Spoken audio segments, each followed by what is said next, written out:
Screen आ रहा है ना अब? Yes sir. हाँ, सर। तो ठीक है। कल हमने स्टार्ट किया था कौन सा वाला, ऑपरेटर्स। मैथमेटिक हाँ, operators. Operators in C programming. उसमें जो पहली चीज़ हमने पढ़ी थी, जो पहला ग्रुप आता है किनका, ऑपरेटर्स का, जो हम किस में यूज़ करते हैं, सी प्रोग्रामिंग में। जो पहला ग्रुप था उनको हम क्या कहते हैं, अर्थमेटिक ऑपरेटर्स। अब अर्थमेटिक ऑपरेटर्स, अर्थमेटिक ऑपरेटर्स, उसमें फिर हमने कुछ ऑपरेटर्स देखे। नंबर वन हमने पढ़ा था कि plus, that is addition operator हमने देखा। और जो दूसरा वाला दैट इज सब्ट्रैक्शन ऑपरेटर भी हमने देखा। उसके बाद हमने मल्टीप्लिकेशन ऑपरेटर भी पढ़ा। उसके बाद हमने देखा कि डिवीजन ऑपरेटर।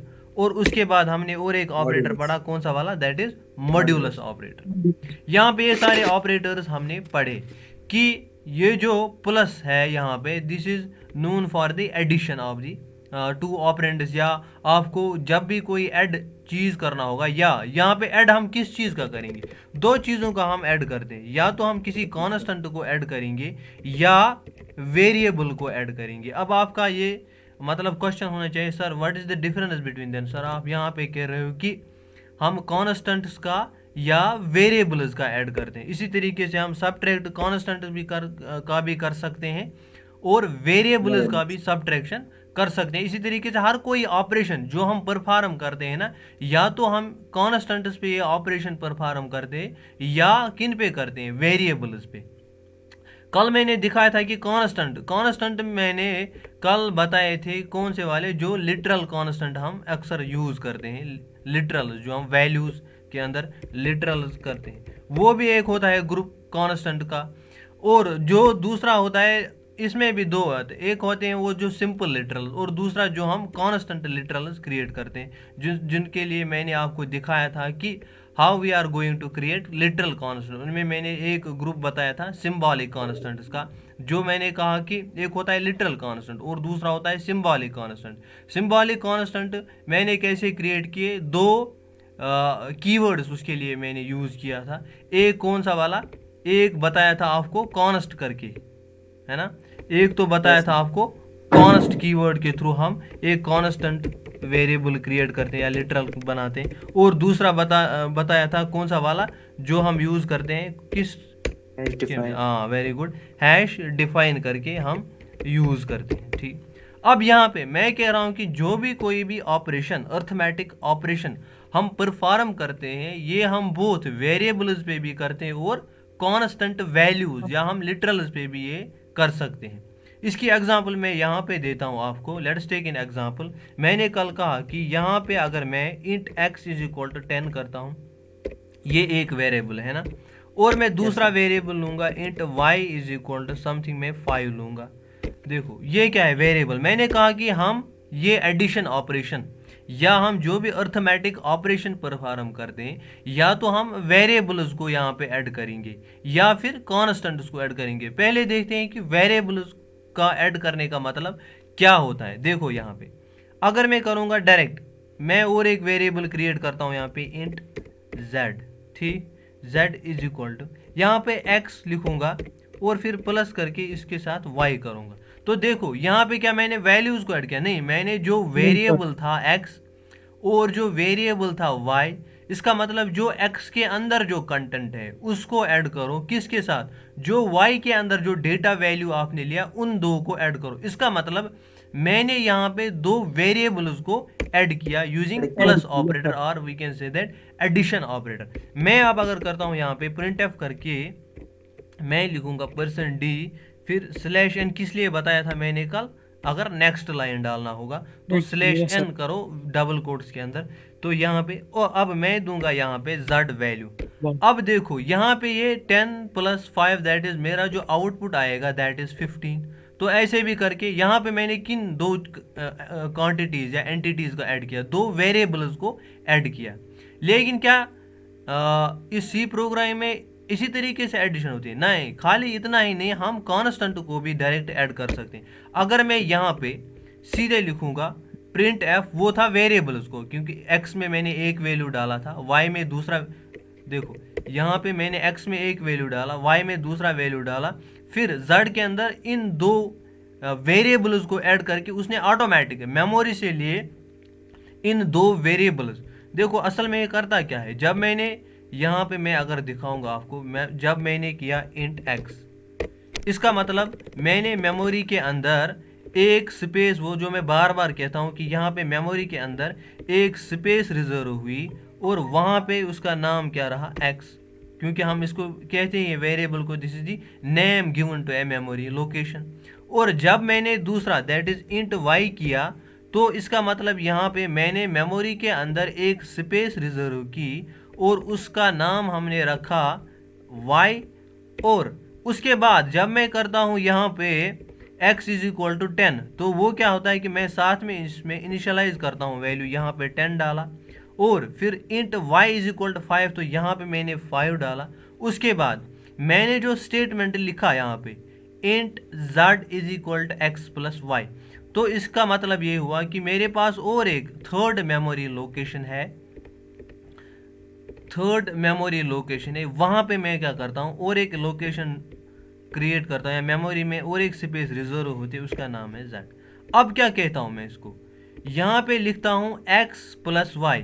क्या इसका मतलब ये है इन दो एक्सिस का, सॉरी क्या इन दो वेरिएबल्स को ऐड करो? नहीं, देखो हम क्या कहते हैं, जब मैं लिखता हूँ x प्लस वाई, इसका मतलब ये नहीं होता है कि आप x और y को ऐड करो। इसका मतलब ये होता है कि आप जाओ किस x वाली लोकेशन पे, वहाँ पे जो वैल्यू है आपके पास दैट इज 10, उस 10 को उठा कर लाओ और फिर उसको ऐड करो दूसरे वाले वैल्यू। आप y लोकेशन पे जाओ, वहाँ पे y के अंदर जो वैल्यू है उस वैल्यू को ऐड करो किसके, x के अंदर जो वैल्यू था। जब ये कैलकुलेट हो जाएगा तो फिर उसके बाद यहाँ पे रिजल्ट में क्या आएगा, 10 प्लस 5 दैट इज 15। तो ये होता है कि कैसे addition of the two variables होता है। दरअसल जब हम लिखते हैं ना x प्लस वाई, ये असल में किसको करता है, जो x के अंदर जो वैल्यू है, x मेमोरी लोकेशन पे जो वैल्यू है उस वैल्यू को निकालो, फिर y वाली मेमोरी लोकेशन पे जो वैल्यू है उस वैल्यू को निकालो, फिर दोनों को क्या करो आप ऐड करके आप इस z वाली लोकेशन पे उसको सेव करो, तो यहाँ पे फिर इसको असाइन हो जाता है। और जब मैं फिर प्रिंट एफ z करता हूँ तो यह इस वाली लोकेशन से उठाकर वैल्यू फिर डाल देता है हमारी स्क्रीन पे और वो आता है हमारा 15 एज ए वैल्यू। तो यही था कि हम दो वेरिएबल्स का एडिशन कैसे हो सकता है। इसी तरीके से अगर मुझे सब्ट्रैक्शन भी करना होगा, अगर मैं x माइनस वाई करूंगा तो उसका मतलब यही हुआ कि आप x लोकेशन पे जाओ, वहां पे जो x के पास जो वैल्यू है उसको लाओ, फिर जो y लोकेशन पे जो वैल्यू है उसको लाओ, फिर दोनों को सब्ट्रैक्ट करके किसी दूसरे वेरिएबल में इनको स्टोर करो। ये होता है कि हम दो वेरिएबल्स को की अर्थमेटिक ऑपरेशन कैसे परफॉर्म करते हैं। लेकिन साथ में मैंने ये भी किया, क्या हम वेरिएबल्स का ही खाली ऐड मल्टीप्लाई सब्ट्रैक्ट डिवाइड करते हैं? नहीं, हम लिटरल्स का भी कर सकते हैं। मैं यहाँ पे जनरल कोई लिटरल ले सकता हूँ, इसको छोड़ दो। मैं यहाँ पे अगर सीधे लिखूंगा, यहाँ पे विदाउट यूजिंग वेरिएबल मैं सीधे लिखूंगा प्रिंट एफ करके, तो यहाँ पे कर दूंगा ऐसे %d करके, फिर लिखूंगा 5 प्लस 7, तो ये क्या मुझे रिटर्न करना चाहिए 12। तो ये क्या है, 5 क्या किसी वेरिएबल में स्टोर है? नहीं, ये खुद एक कांस्टेंट वैल्यू है जिसको हम लिटरल कहते हैं। 7 क्या है, ये भी एक वैल्यू है दैट इज कांस्टेंट वैल्यू है, लिटरल है। इन दो को मैं ऐड करता हूँ और देखो प्रिंट आउट ऑटोमेटिकली आएगा दैट इज 12। यहाँ पे देखो 12 आ रहा है आउटपुट। तो हम दो वेरिएबल्स को भी ऐड कर सकते हैं, किसी कांस्टेंट वैल्यू को भी ऐड कर सकते हैं, या दो कांस्टेंट वैल्यूज को भी ऐड कर सकते हैं। ये जरूरी नहीं खाली आप वेरिएबल्स को ऐड करो, कभी कभार ऐसी भी कंडीशन आ सकती है। देखो ऑपरेशन करने के लिए नो मैटर कि मैंने एक वेरिएबल लिया इंट x है ना, x इज इक्वल टू मैं कर सकता हूँ 10। ये याद रख लेना कि हम डायरेक्ट कांस्टेंट को भी प्रिंट आउट निकाल सकते हैं डायरेक्ट वैल्यूज को ऐड करके। लेकिन कभी कभार मेरे पास ऐसी कंडीशन आ सकती है, यहाँ पे मैंने दिया x इज इक्वल टू 10। मैं और एक चीज कर सकता हूं, फिर मैं करता हूं x इज इक्वल टू, अगर मैं ऐसा भी कर सकता हूं x प्लस 5।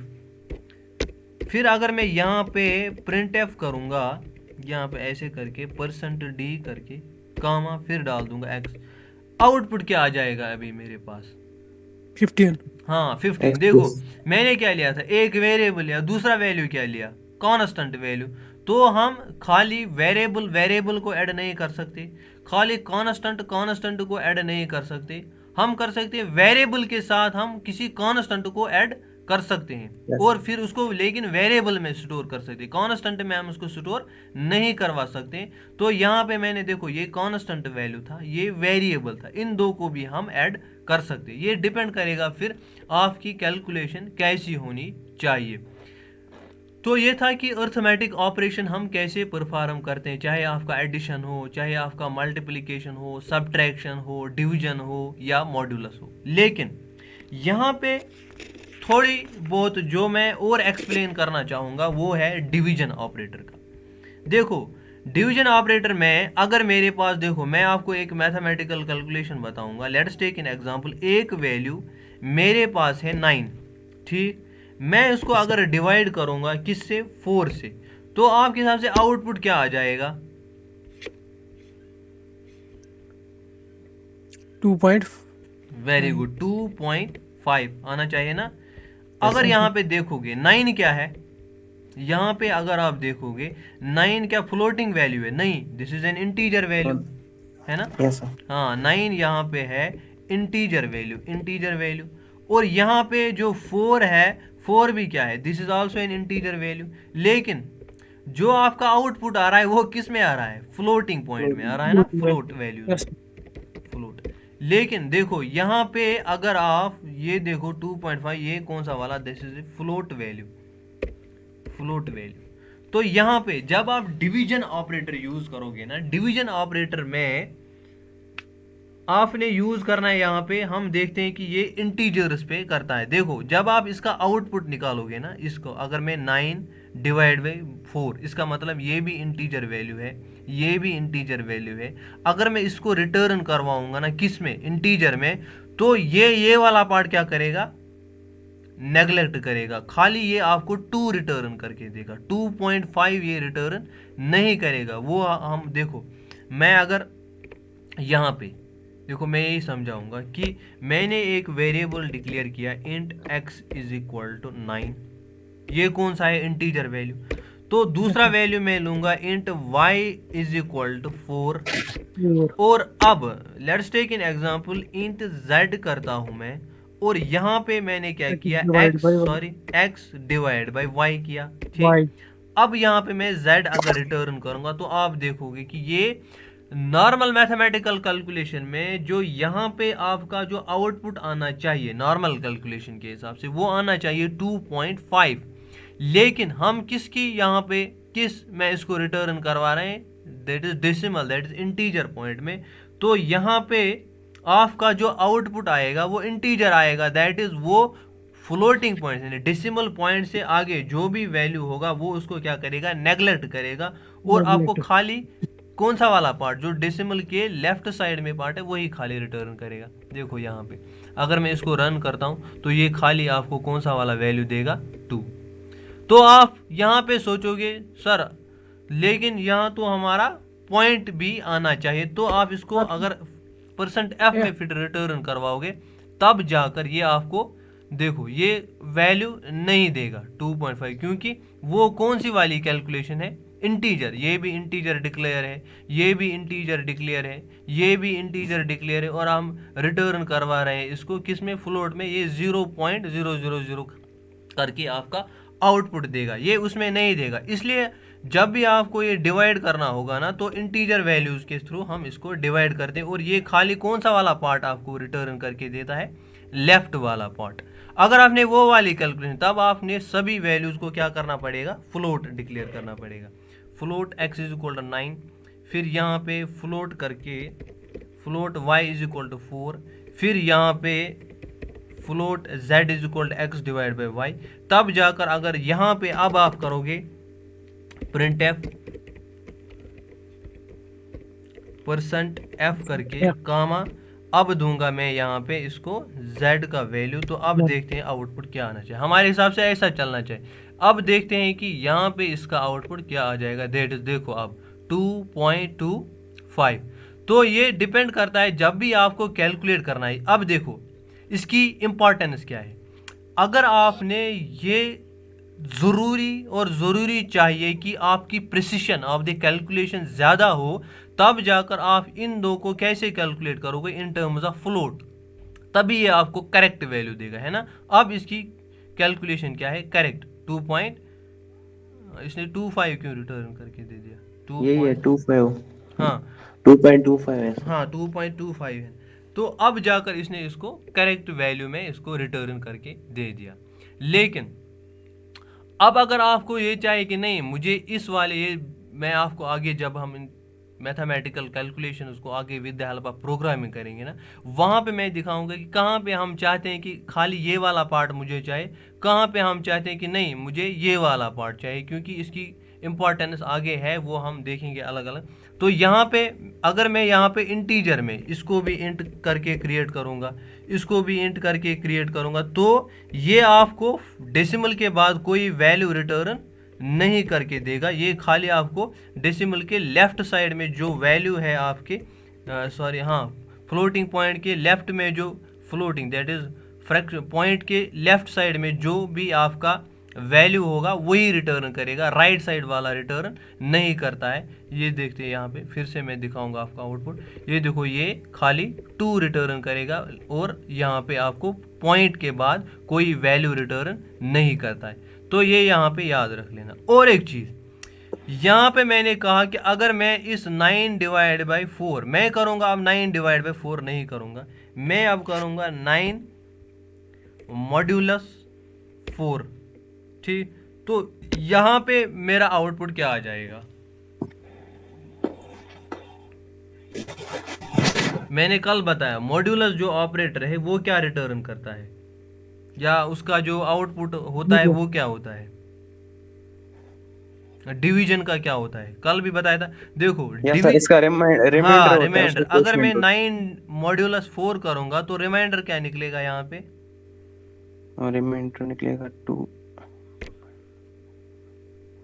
रिमाइंडर 1 आएगा। देखो अगर हम मैथमेटिक्स में ऐसे कैलकुलेशन करेंगे, मैं यहाँ पे 4 डालता यस हूँ सर, यस वैल्यू, सर। यहाँ पे है मेरे पास 9 एज अ वैल्यू, इसको मैं करता हूँ 4 से डिवाइड, अगर मैं करूँगा 4 2 इक्वल टू 8 4 2 ज़ार 8, तो यहाँ पे मुझे 8 आएगा।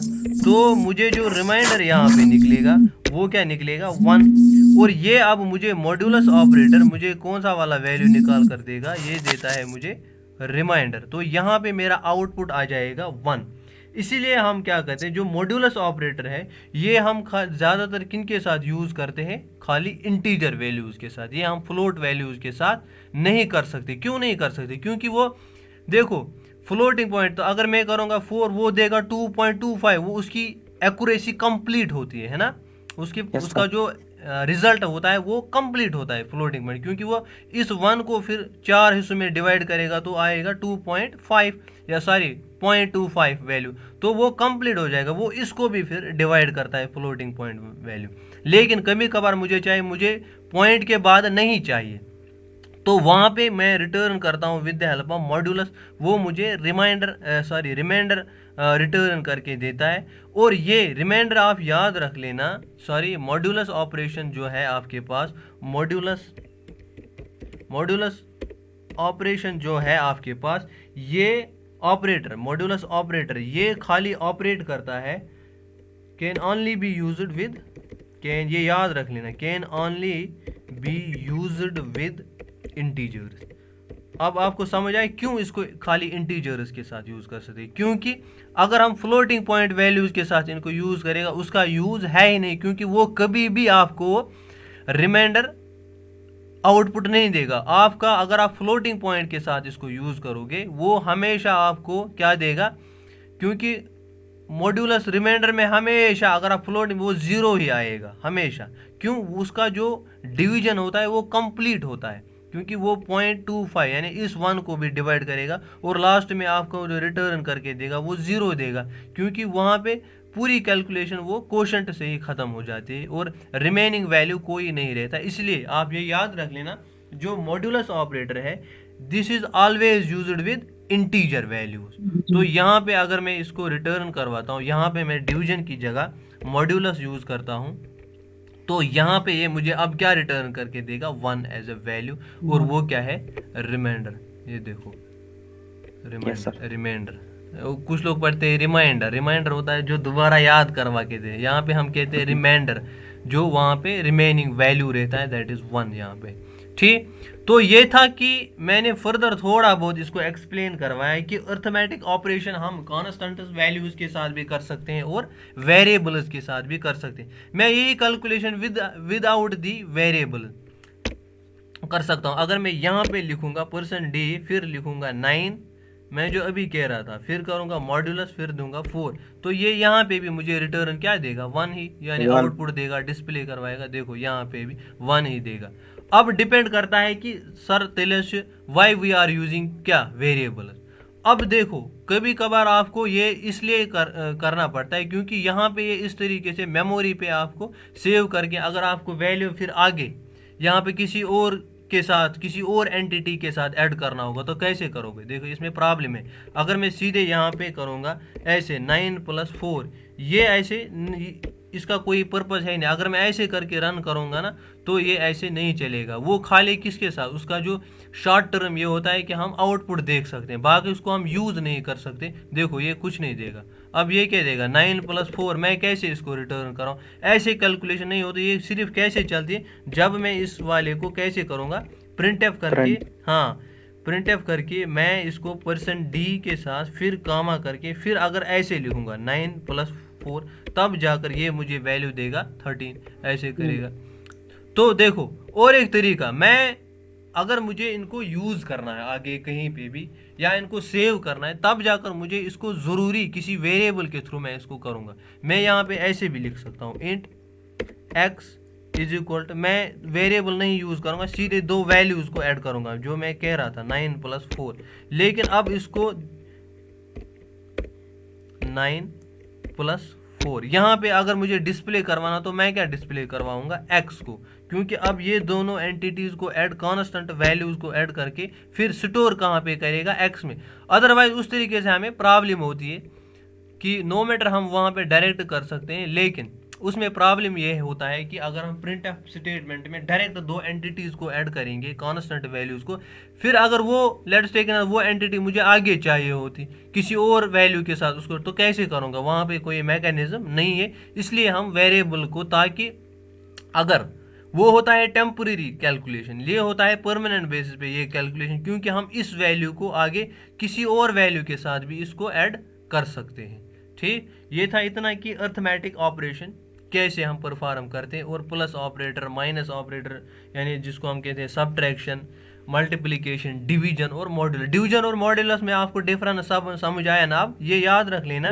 डिवीजन ऑपरेटर क्या हमें वैल्यू देता है, कोशेंट, और जो मॉड्यूलस ऑपरेटर हमें देता है वो देता है हमें कौन सा वाला, रिमाइंडर ऑफ दी ऑपरेशन हमें रिटर्न करके देता है। अब वो आगे जब हम इवन ऑड वाला, जो मैं कुछ एग्जांपल्स इसमें दिखाऊंगा अर्थमेटिक ऑपरेशन पे, वहाँ पे आप देखोगे इन 2 चीज़ों का इम्पोर्टेंस कितना है, क्यों हमें मॉड्यूलस ऑपरेटर भी यूज़ करना। अगर हमें वो वाला क्या कहते हैं इसको, डिवीजन था, वो तो हमें कंप्लीट विद प्रिसिशन हमें वैल्यू देता है, इक्वल वैल्यू देता है, कंप्लीट वैल्यू देता है, तो हमें मॉड्यूलस ऑपरेटर क्यों यूज़ करना पड़ा वो हम आगे देखते हैं।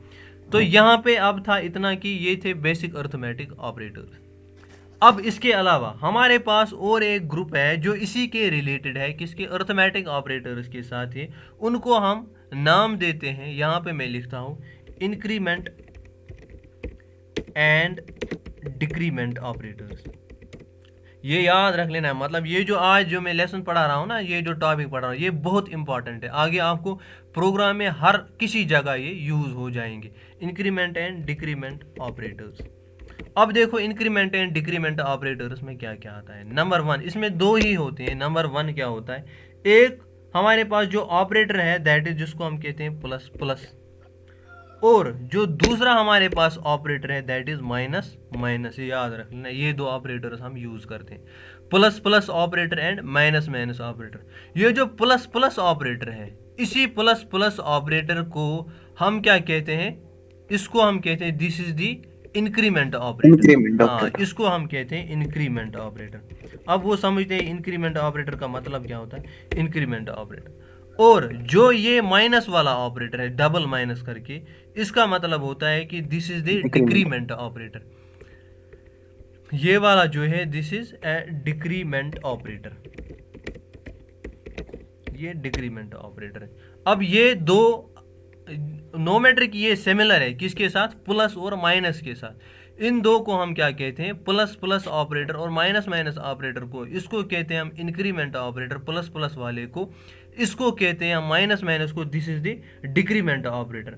अब इंक्रीमेंट ऑपरेटर का मतलब क्या हुआ, यहाँ पे मैं दिखाता हूँ कि जब मैं कह रहा हूँ कि this is an increment operator, इसका मतलब ये होता है कि इस प्लस प्लस का मतलब अगर मैं यूज़ करूँगा यहाँ पे इंक्रीमेंट ऑपरेटर, इसका मतलब होता है कि इंक्रीज जो भी आपके पास क्वांटिटी है या कोई भी एंटिटी है आपके पास, उस एंटिटी को इंक्रीज करो the value, increase the value by 1। ये याद रख लेना कि जो भी आपके पास एंटिटी है, जो भी आपके पास कोई वेरिएबल है या कांस्टेंट कुछ भी है, उस कांस्टेंट को अगर आप उसके साथ प्लस प्लस वैल्यू डालोगे, उसका मतलब उसको इंक्रीज करो कितने से, 1 से। मतलब यहाँ पे मैं अगर इसकी एग्जांपल देता हूँ, मैं यहाँ पे एग्जांपल लूँगा। अगर मैं लिखता हूँ यहाँ पे like int x is equal to 5, अब x में कितना वैल्यू है, 5 एज ए वैल्यू। अब अगर मैं इसके नीचे करूँगा x और साथ में डालूंगा ऐसे प्लस प्लस, इसका मतलब क्या हुआ कि जो आपके पास वैल्यू x है, तो इसका मतलब देखो ये असल में क्या करेगा, मेमोरी एक रिजर्व करेगा आपके इसमें और वहाँ पे डालेगा वैल्यू, पहले हमने इनिशियलाइज किया 5। अब दूसरा जो स्टेटमेंट में यहाँ पे लिख रहा हूँ, मैं कौन सा ऑपरेटर कर रहा हूँ यूज, इंक्रीमेंट ऑपरेटर। हाँ, इसका मतलब ये होता है कि आप 5 को इंक्रीमेंट करो बाय 1। इसका मतलब असल में इसका मीनिंग ये है कि आप 5 को प्लस करो बाय 1, तो आउटपुट क्या आ जाएगा मुझे, 6। इसका मतलब यहाँ पे अब ये क्या है, वैल्यू 6। लेकिन ये ज़रूरी नहीं, देखो इसमें भी दो चीज़ें हैं कि ये पहले आउटपुट देगा 5 और फिर ऐड करेगा, वो मैं अभी दिखाऊंगा आपको with the help of code. यहाँ तक आप इतना याद रखो, जब भी हम क्या करेंगे प्लस प्लस यानी इंक्रीमेंट ऑपरेटर, इंक्रीमेंट ऑपरेटर का मतलब ये होता है कि आप इंक्रीज करो, जो भी आपके पास प्रीवियस कोई एंटिटी है उस एंटिटी को इंक्रीज करो, उसको और बढ़ाओ कितना, 1, यानी उसको 1 और ऐड कर दो। बाकी जो जितना भी वैल्यू होगा, जितना भी एज ए प्रीवियस वैल्यू होगा, उस प्रीवियस वैल्यू को कितना ऐड करो, 1। इसका मतलब होता है इंक्रीज द वैल्यू बाय 1, और यही होता है किसका यूज, इंक्रीमेंट ऑपरेटर का। ठीक, यानी कि प्लस प्लस करके हम खाली यहाँ पे देखो, अगर मैं आपसे यहाँ पे ये कहूँगा, यहाँ पे कितने ऑपरेंड्स हमने इस्तेमाल किए,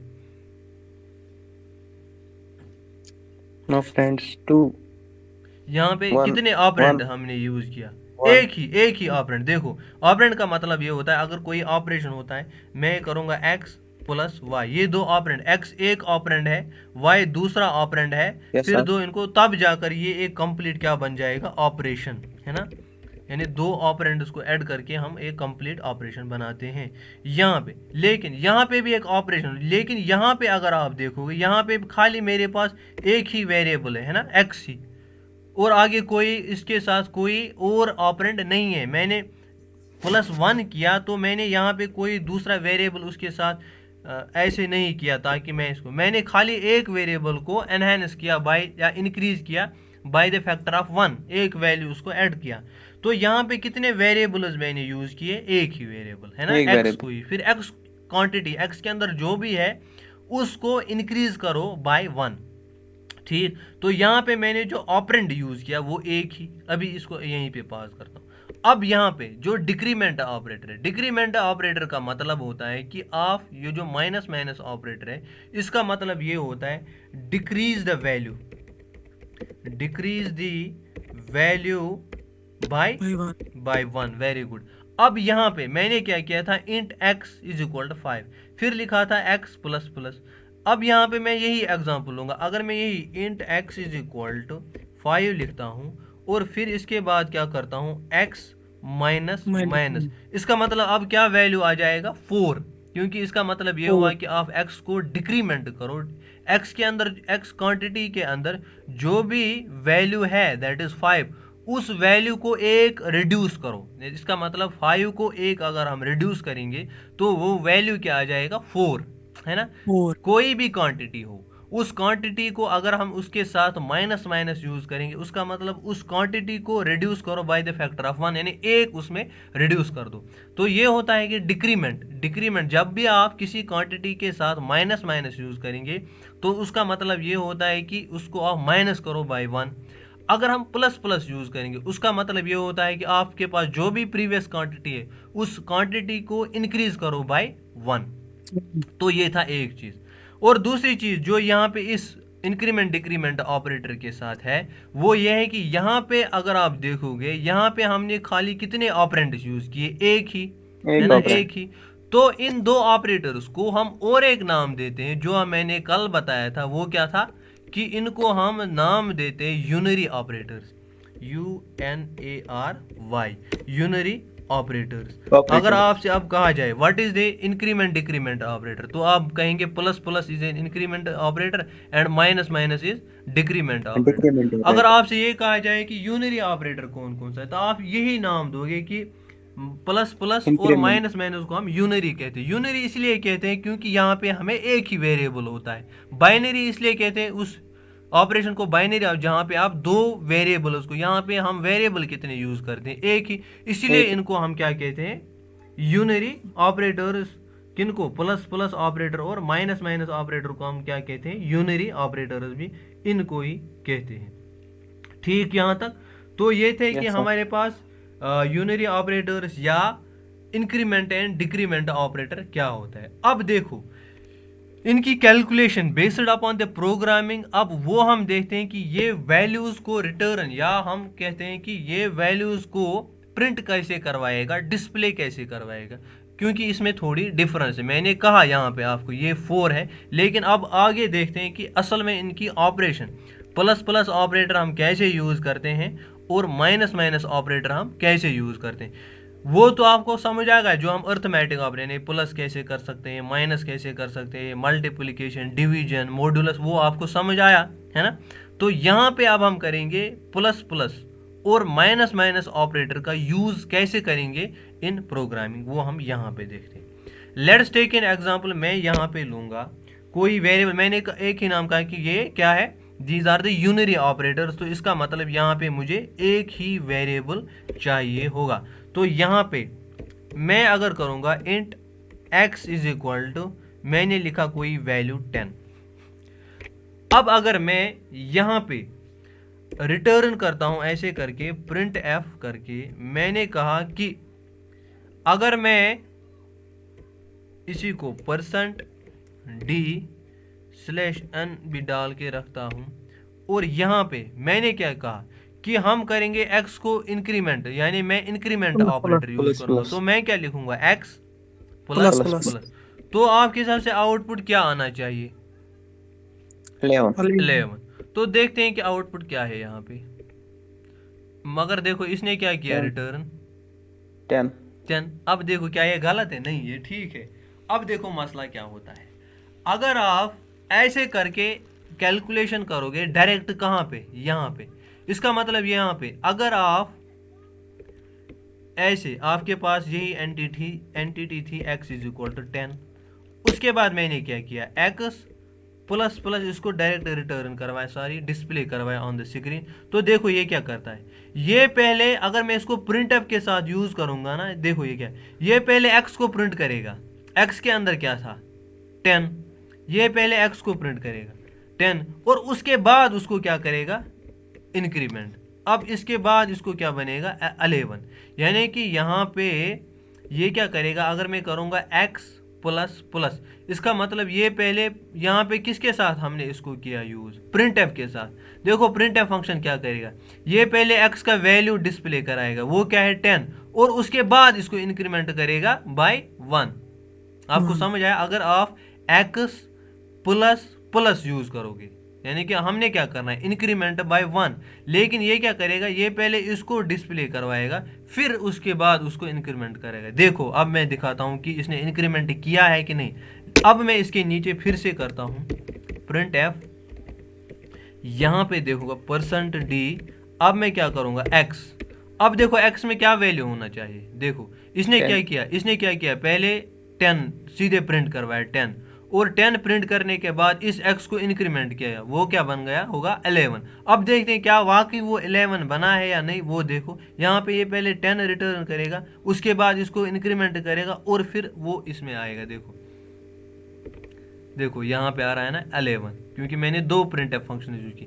अब जब आप यही इंक्रीमेंट ऑपरेटर अगर वेरिएबल के बाद करोगे, ये याद रख लेना, अगर जिसको हम क्या कहते हैं पोस्ट फिक्स अगर करोगे, आपने इंग्लिश में पढ़ा होगा ना pre fix and post fix. Prefix. Pre होता है बिफोर, पोस्ट होता है बाद में। अगर मैं बाद पोस्ट फिक्स में इसको यूज करूंगा प्लस प्लस ऐसे करके, पहले वेरिएबल दूंगा फिर प्लस प्लस करूंगा, उसमें उस वक्त इसको क्या होता है, ये पहले इसको प्रिंट करता है, प्रिंट करने के बाद क्या करता है ऐड करता है, ये याद रख लेना। लेकिन अब मैं इसको ऐसे करूंगा यूज, इस इंक्रीमेंट ऑपरेटर को मैं लिखूंगा पहले प्लस प्लस और फिर लिखूंगा x। देखो अब यह क्या करेगा, x के अंदर कौन सा वाला वैल्यू था 10, ये फिर पहले करेगा इंक्रीमेंट बनाएगा 11, फिर उसको स्टोर करेगा किस में x में, तो अब आ जाएगा 11 सीधे डायरेक्ट। अब अगर मैं यहाँ पे इसको चेंज करता हूँ, मैंने क्या किया था अभी x प्लस प्लस, उसने क्या किया पहले 10 प्रिंट किया, फिर उसको इंक्रीमेंट किया और x के अंदर स्टोर किया। आपको समझ आ रहा है कि होता क्या है, अगर आप Yes, यही sir. Increment operator post fix में करोगे यूज, यानी कि लास्ट पे यूज करोगे, उस वक्त क्या करेगा पहले ये प्रिंट देगा और उसके बाद ऐड करेगा, फिर उस ऐड करने के बाद उसको इसी वेरिएबल में क्या करता है स्टोर करता है। तो ऐसे होती है ऑपरेशन। अब अगर मैं ये इंक्रीमेंट ऑपरेटर ऐसे यूज करूंगा प्लस प्लस एक्स, अब ये क्या करेगा पहले इस एक्स को ऐड करेगा, एक्स में क्या है 10, 10 को एक ऐड करो वो बन गया 11, और साथ में इसको स्टोर करेगा एक्स में, तो एक्स में क्या है अब 11। अब ये डायरेक्ट मुझे आउटपुट देगा 11, देखो यहाँ पे सीधे 11 आ रहा है। तो ये होता है कि यूज कभी कभार आपने ऐसा हो मतलब करना चाहते हो कि मैं पहले प्रिंट करूंगा उसके बाद आप ऐड साथ में इसको ऐड भी कर देना, है ना। देखो जब आप Yes, sir. क्लासरूम के अंदर जाते हो वहां पे लेट्स टेक एन एग्जांपल, हमने कोई अटेंडेंस सिस्टम बनाया हुआ है। देखो मैं इसकी एग्जांपल लूंगा, मैं यहाँ पे एग्जांपल लूंगा, देखो यहाँ पे मैं इसका जो रियल टाइम यूज़ भी बता सकता हूँ। देखो मैं क्या करता हूँ, ये गेट है कहीं पे, यहाँ पे मैं हमने कोई बायोमेट्रिक डिवाइस लगाई जो ये कैलकुलेट करता है कितने स्टूडेंट्स आ गए। जब पहले होगा, अभी इसके अंदर कोई काउंटर नहीं है कि अभी कोई स्टूडेंट नहीं आया, तो इसका मतलब यहाँ पे अभी 0 है, ठीक। जब पहला स्टूडेंट एंटर होगा वो पहले एंटर जाएगा, अदरवाइज वो इसको मैं आपको इसकी भी एग्जांपल दूंगा, वो पहले एंटर हो जाएगा। जब वो यहाँ पे बैठा दैट इज 1, तो ये क्या करेगा इसको, इसके बाद ये एंटर होने के बाद इसको क्या करेगा इंक्रीमेंट। तो इसका मतलब ये हुआ कि अगर इसके पास वेरिएबल था x, उसको x प्लस प्लस कर दो, पहले ये एंटर हो जाए और साथ में इसको इंक्रीमेंट कर दो, ठीक। ऐसे करके अगर आपने कोई सॉफ्टवेयर, तो वहां पे ऐसे आप एक काउंटर बनाओगे जो हर एंट्री के बाद जब भी कोई आएगा उसको ऐड करेगा बाय 1। इसके एग्जांपल्स हम आगे देखें, क्योंकि ये सारा कुछ यूज करना होता है कि कहाँ पे आप पहले इंक्रीमेंट करोगे और बाद में वैल्यू प्रिंट करोगे, कहाँ पे आप पहले वैल्यू को प्रिंट करो और बाद में आप इसको इंक्रीमेंट कर दो। ये यहाँ पे क्या मतलब बेस्ड अपॉन द कैलकुलेशन किस टाइप की है वैसे करके हम इसको यूज करते हैं, ठीक। तो ये होता है कि अगर मैं यहाँ पे, अब इसने क्या किया पहले इसको ऐड किया फिर प्रिंट किया, अगर मैं ऐसे करता था x और यहाँ पे करता था प्लस प्लस, ये क्या करता था पहले प्रिंट करवाता था जो भी x के अंदर है और फिर इसको क्या करता इंक्रीमेंट। ये होता है कि अगर मैं यहाँ पे डायरेक्ट करता हूँ, लेकिन मैं अगर यहाँ पे करूँगा सीधे x प्लस प्लस और यहाँ पे मैं सीधे करूँगा डिस्प्ले x को, अब यहाँ पे देखते हैं कि आउटपुट क्या आ जाएगा। अब देखो क्या आ रहा है अभी 11। तो सर आपका क्वेश्चन हो जाए सर वहाँ पे जब हमने किया था तो इसने पहले 10 दिखाया था फिर इंक्रीमेंट किया था, यहाँ पे क्यों दिखाया, देखो यहाँ पे वो सर, ये था कि पहले हमने इसमें वहाँ क्या था? वो डायरेक्ट कहाँ पे यूज किया था प्रिंटफ फंक्शन में, लेकिन अब यहाँ पे प्रिंटफ से पहले ही हमने इसको क्या करवाया इंक्रीमेंट Increment. करवाया। तो ये क्या करेगा, ये प्रोसेस तो वही होगा यहाँ पे भी, ये x में x को क्या करेगा, उसमें है 10 लेकिन हमने प्रिंट नहीं करवाया तो 10 नहीं करेगा प्रिंट, और साथ में x को क्या करेगा इंक्रीमेंट बाय 1, तो अब x में क्या रहेगा स्टोर वैल्यू 11। अब अगर आप यहाँ पे ऐसे भी करोगे, मैं यहाँ पे ऑपरेशन तो वैसे ही होगा, प्लस प्लस, ये क्या करेगा, यहाँ पे भी अगर आप देखो यहाँ पे भी आउटपुट वही रहेगा, दैट इज 11। ये डिपेंड करता है, अगर आप प्रिंट फंक्शन में इसको यूज़ कर रहे हो तो यहाँ पे या लूप में कहीं पे यूज़ कर रहे हो, वहाँ पे आप देखोगे कि क्या होता है। अभी यहाँ पे मैं लूप्स का कंसेप्ट नहीं पढ़ाता हूँ, मैं यहाँ पे अगर यहाँ पे x प्लस प्लस करता हूँ तो यहाँ पे प्रॉब्लम हो जाता है कि ये पहले प्रिंट करता है और उसके बाद इंक्रीमेंट करता है, और यहाँ पे अगर मैं प्लस प्लस एक्स करता हूँ, इसका मतलब पहले इंक्रीमेंट बाय 1 करो और बाद में प्रिंट करके दे दो। ये होता है कि कौन सा वाला ऑपरेटर, इंक्रीमेंट ऑपरेटर।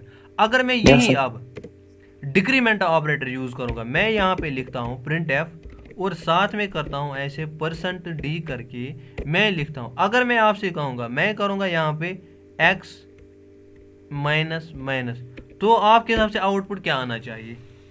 सर ये 9 10 देगा। ये क्या देगा अब?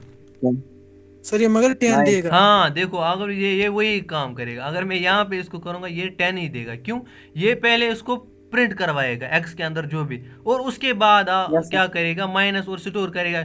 देखो अब अगर मैं इसके नीचे करता हूँ ना x को Print प्रिंट, है। तो तब जाकर ये अब होगा 9 यस सर। %d करके। मैं अगर अब इसके नीचे x प्रिंट करता हूँ तो अब दूसरा वाला जो वैल्यू होगा वो 9 के बराबर होगा, क्योंकि इसने x को डिक्रीमेंट किया है, वो होगा बाय 1। देखो 10 था पहला और दूसरा 9 आ रहा है, 9 ठीक।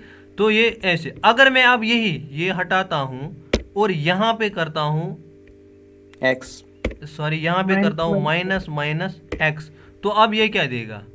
9 सर। ये 9 देगा। पहले डिक्रीमेंट करेगा और इसको x में स्टोर करेगा। अब ये ऐसे करके मुझे 9 वैल्यू देगा। तो ये डिपेंड करता है कि आपकी कैलकुलेशन कहाँ पे, आप पहले पोस्ट फिक्स में इसको यूज़ करो या प्री फिक्स में यूज़ करो, वो आपकी कैलकुलेशन फिर आगे डिसाइड करे। कभी कभार ऐसी कोई कैलकुलेशन आपको आएगी प्रोग्राम में, वहाँ पे आप चाहोगे कि नहीं पहले मुझे ये वैल्यू भी डिस्प्ले करवाना है, उसके बाद मैं चाहता हूँ इसकी डिक्रीमेंट हो जाए।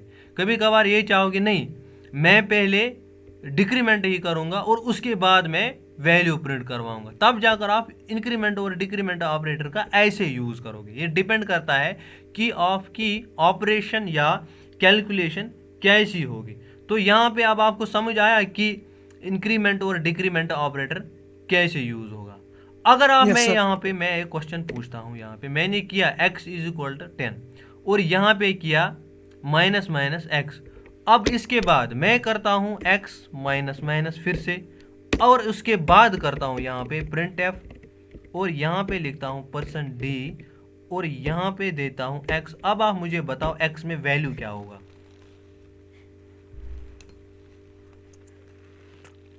8 सर हाँ, x में क्या वैल्यू होगा? सर इसमें 9 नहीं आएगा। 9 आएगा।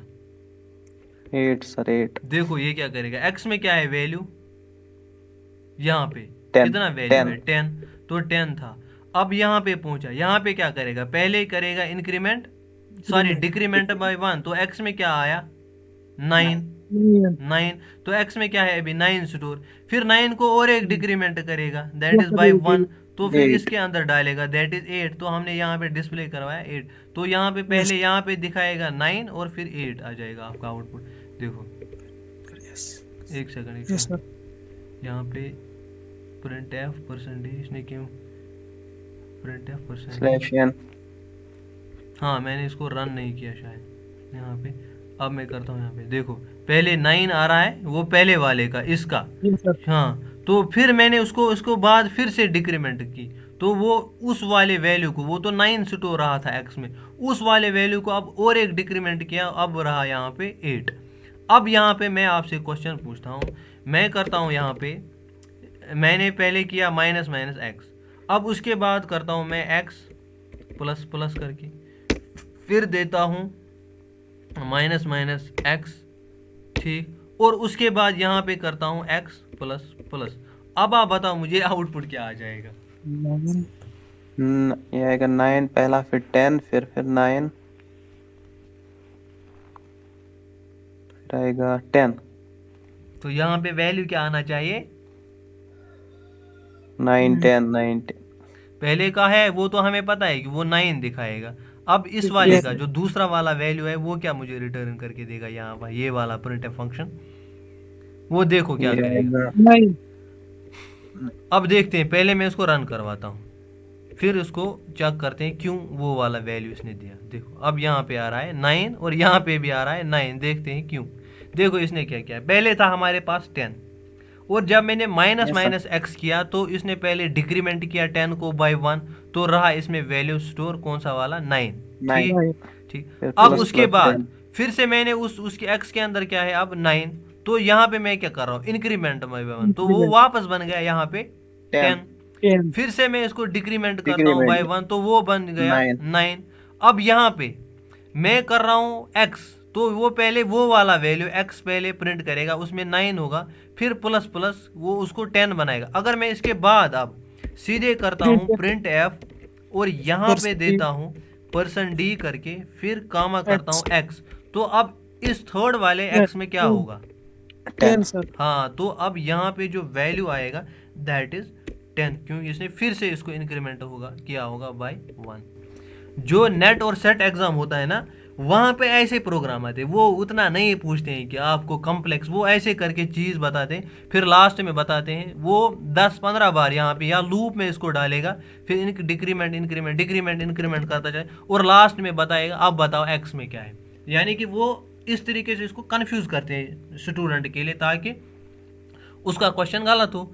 अब जिसका ये होगा मतलब कंसेप्चुअल क्लैरिटी कंप्लीट होगी, वो अब इजीली इसको अंडरस्टैंड कर सकता है कि अगर यहाँ पे इंक्रीमेंट हुआ तो डिक्रीमेंट कहाँ पे। वो फिर आगे ऐसे करके पूछेंगे प्रिंट एफ अब बता दो हमें ऐसे %d ऐसे भी करके, मतलब वो क्वेश्चन की कॉम्प्लेक्सिटी बढ़ाते हैं। फिर यहाँ पे x प्लस प्लस करेंगे, उसके बाद x माइनस, और लास्ट में बताएंगे कि लास्ट वाला जो प्रिंट एफ है वो क्या मुझे रिटर्न करके देगा। ऐसे वो नेट वाले ऐसे क्वेश्चन, अदरवाइज ये कितना इजी टॉपिक है। फिर हम कहते हैं कि नेट का एग्जाम बहुत टफ है, लेकिन वो पूछते हैं ऐसे करके क्वेश्चन। अब जिसकी यहाँ पे कंसेप्चुअल क्लैरिटी होगी वही इस क्वेश्चन को आंसर कर पाता है। ठीक, यहाँ पे क्या मसला है ये भूल गए हैं। अब देखो लास्ट में ये 11 देगा आपको आउटपुट। तो ऐसे करके आपके मतलब जो ये इंक्रीमेंट और डिक्रीमेंट ऑपरेटर्स हम ऐसे यूज़ करते हैं। अब ये समझ आया, अगर मैं पहले प्लस प्लस करूँगा तो आउटपुट में पहले इंक्रीमेंट करेगा और बाद में स्टोर करेगा उसको, और बाद में मुझे पहले इंक्रीमेंट करेगा बाद में आउटपुट। अब अगर मैं x प्लस प्लस करूँगा, ये पहले आउटपुट देगा और उसके बाद इसको क्या करेगा इंक्रीमेंट बाय 1। तो इनको हम क्यों कहते हैं these are the unary operators, क्यों? क्योंकि हम यहाँ पे एक ही वेरिएबल के साथ इनको यूज करते हैं, इसीलिए हम क्या कहते हैं these are the unary operators. तो यहाँ तक आपको ये पूरा arithmetic operators with increment and decrement operator complete हो गया। तो मैं अब कल और एक जो ऑपरेटर, अगर आप चाहोगे आप बुक से भी नज़र दे सकते हो, या जो मैंने नोट्स आपको दिए वो आप पढ़ें, तो वहाँ पे आप देखो असाइनमेंट ऑपरेटर का यूज़ कैसे होता है। ठीक है, आज के लिए इतना। Yes sir. हाँ, तो आज के लिए इतना काफ़ी है। मैं ये क्या करता हूँ आपको इसका स्क्रीनशॉट भी भेजता हूँ, तो ठीक है। चलिए आज के लिए इतना काफ़ी है। Okay sir.